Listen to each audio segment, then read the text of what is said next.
She was standing in the middle of the road when my headlights found her, cradling a child, smiling softly. I didn't realize until it was too late that her eyes were completely empty. I grew up in eastern Kentucky, the kind of place where the mountains loom close and the roads twist like they're trying to lose you. Folks there grow up with stories the way other kids grow up with cartoons. Most of them are harmless. Ghost lights, old mines, cries in the woods. One of them was about a woman who walked the mountain roads at night, carrying her baby and asking for help. They called her the mother with empty eyes. I hadn't thought about that story in years until the night my truck broke down on Route 601. It was just after midnight in late October. I'd been visiting my father after my mom passed, and I stayed longer than I should have. Fog rolled down from the ridges in thick, shifting curtains, and the only sound was the low hum of my engine and the occasional thump of gravel under my tires. No cell service, no houses for miles. That's when the engine sputtered once, twice, and died. I coasted to a stop on a narrow stretch where the trees crowded in close, their branches knitting together overhead. The air was cold enough to sting my lungs. When I stepped out, the silence pressed down hard, like the mountains themselves were listening. I popped the hood, even though I knew nothing about engines. As I stood there pretending, I heard something faint over the ringing in my ears. A baby crying. At first I thought it was an animal. Then it came again, soft, wet, desperate, human. The sound drifted from up the road, just beyond where the fog thickened into a solid wall of white. My skin prickled. I remembered the story then, the way my grandmother used to lower her voice when she talked about it. If you see her, don't stop.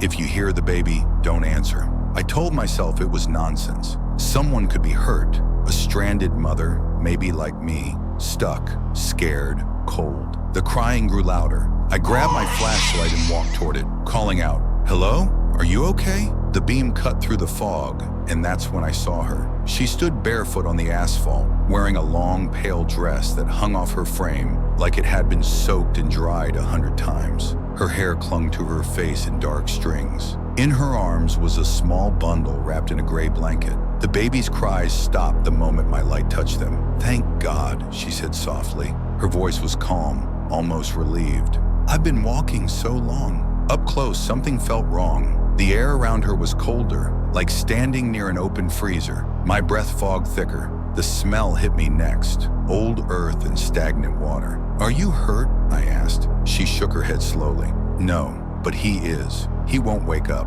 She tilted the bundle toward me. I wish I hadn't looked. The child's face was pale, lips tinged blue, eyes closed like he'd been sleeping for days. The blanket around him was stiff and dark in places, like it had dried that way.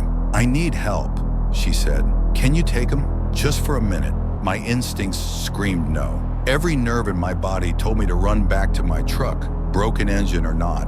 I forced a smile and said, I can call someone. Let me get my phone." Her smile widened. That's when I noticed her eyes. They weren't dark. They weren't shadowed. They were gone. Smooth, hollow sockets that caught my flashlight beam and reflected nothing back. I staggered back, my foot slipping on the damp road. The temperature dropped so fast my hands went numb. "You said you'd help," she whispered. The baby started crying again, louder now, right inside my head. My vision blurred, tears streaming down my face without me realizing it. I felt a sudden, crushing grief, like I'd lost something precious and forgotten when it happened. She took a step toward me. I ran.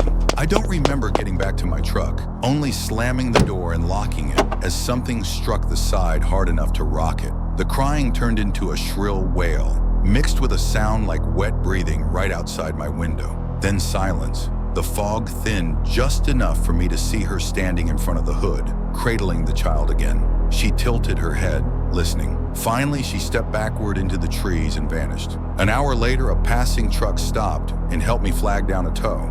I didn't say a word about what happened. The next morning, I asked an old man at the gas station about Route 601. He went quiet when I mentioned the woman and the baby. "They say she lost her boy up there," he said. "Long time ago. Now she just wants someone else to carry him. I don't drive mountain roads at night anymore. And sometimes when it's very quiet, I still hear a baby crying, waiting for someone to stop."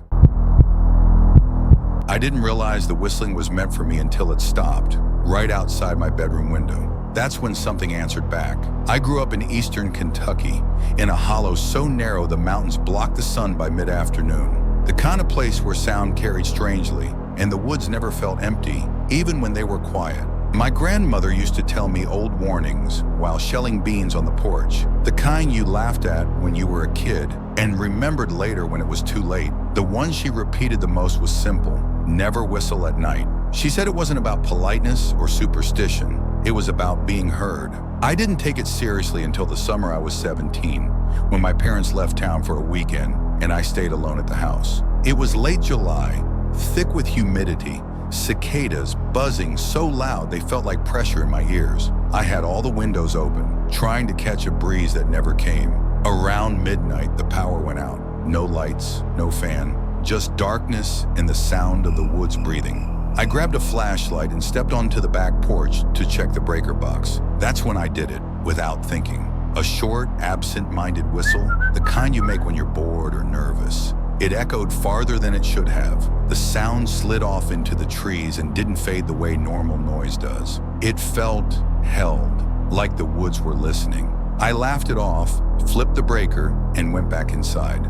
The power came on, but the air felt different, heavy, charged. I shut the windows and locked the doors, suddenly aware of how isolated the house was. About 20 minutes later, I heard it again, a whistle.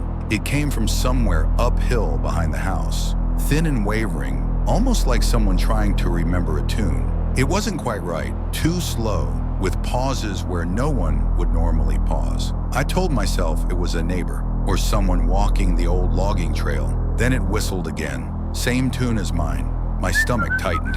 I stood in the kitchen, lights on, holding my breath. The whistle drifted closer, stopping, starting again, each time a little nearer. I couldn't hear footsteps, just that sound floating through the dark. I remembered my grandmother's voice then, low and serious. If you hear it answer, don't answer back.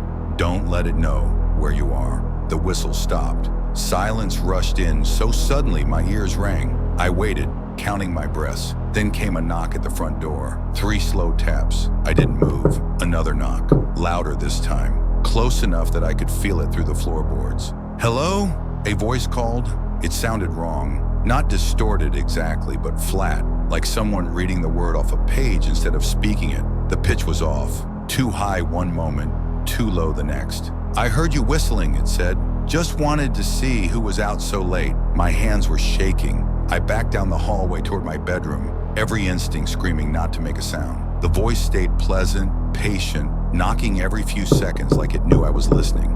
Then it whistled again, right outside the door. I bit down on my knuckle to keep from making a noise. The tune was clear now, perfect, too perfect, like it had practiced. The knocking stopped. I thought it had gone until I heard it move, not footsteps, more like dragging, circling the house slowly. I heard it pass beneath my window, close enough that the glass vibrated slightly. The whistling followed it, never breaking, never changing pitch. I curled up on the floor, flashlight clenched to my chest, watching the thin line of moonlight under the door. Minutes stretched into hours. The whistling drifted away, then came back, testing different sides of the house like it was learning the shape of it. Just before dawn, it stopped. No farewell, no retreating sound, just gone. I didn't sleep. When the sun finally rose, I worked up the courage to look outside. The yard was empty, but the dirt beneath my bedroom window was torn up in long, uneven marks, like something had paced there for a long time. My parents came home that afternoon. I didn't tell them everything, just that the power went out and someone messed around outside. My dad checked the locks and shrugged it off, but my grandmother didn't. She listened quietly, then asked one question. "Did it whistle back?" When I nodded, her face tightened. She made me promise, swear, that I would never whistle after dark again. Said some things don't hunt with teeth, some things hunt with curiosity. I've kept that promise, but sometimes when I'm half asleep, I hear it anyway. A familiar tune, drifting just outside wherever I happen to be staying, waiting for me to forget